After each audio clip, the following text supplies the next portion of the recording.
अभी जिस बच्चे की डिलीवरी हो रही थी वो बच्चा 9 महीना प्रेग्नेंट लेडी, बच्चा अंदर में नुकसान हो गया, यानी कि आईओडी इंट्रायूट्राइन डेथ बच्चे का था। उसकी नॉर्मल डिलीवरी मैंने करवाई। बहुत ही पेनफुल सिचुएशन होती है उस माँ के लिए जो 9 महीने बच्चे को गर्भ में रखती है और एक एक दिन गिनती है कि मेरा बच्चा कब डिलीवरी होगी और कब मैं उसे गोद में लूँगी। नमस्कार, मैं डॉक्टर संध्या कुमारी बेगूसराय बिहार से।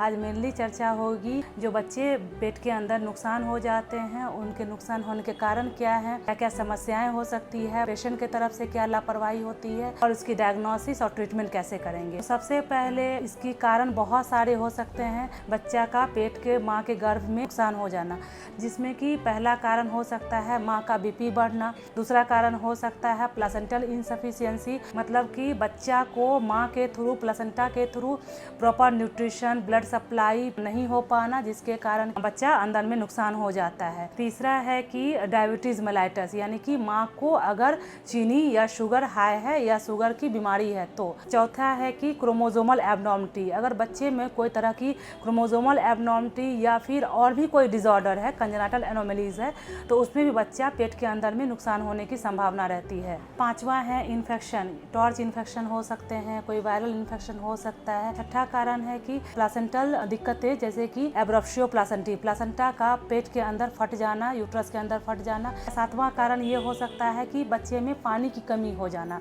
यानी कि लाइकर की कमी। आठवां कारण है कि कोई स्ट्रेस, जैसे कि माँ बहुत स्ट्रेस में रह रही है जिसके कारण बच्चा नुकसान हो सकता है। नौवां कारण हो सकता है कि मैटरनल कोई स्मोकिंग वगैरह की हिस्ट्री हो या अल्कोहल वगैरह, उसके कारण भी बच्चा नुकसान हो सकता है।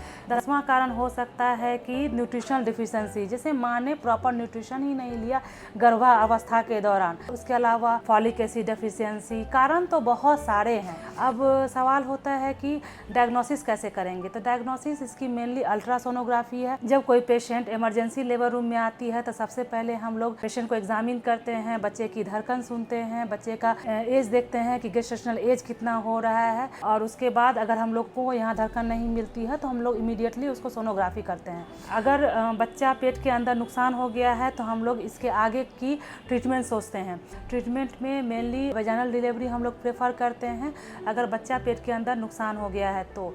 वेजाइनल डिलीवरी, जैसे कि इस पेशेंट में अभी वेजाइनल डिलीवरी मैंने करवाई, लेकिन 2-3 कंडीशन है जिसमें कि बच्चा मरा हुआ टर्म साइज में वेजाइनल डिलीवरी पॉसिबल नहीं होती है। वो 3 कंडीशन है, प्लासेंटा प्रीविया, दूसरा है कि अत्यधिक ब्लीडिंग हो रही है, और तीसरा है कि अगर ट्रांसवर्स लाई है, यानी कि बच्चा तिरछा या आड़ा-आड़ी है, तो ये 3 कंडीशन में वेजाइनल डिलीवरी पॉसिबल नहीं होती है। तो आप भी अपने बच्चे के चाल पे ध्यान रखिए। कोई दिक्कत होती है तो तुरंत डॉक्टर से मिले। ये पेशेंट 3 दिन 4 दिन से बच्चा इसका नहीं चल रहा था और इसने ध्यान नहीं रखा, इसीलिए इसका बच्चा नुकसान हो गया। धन्यवाद।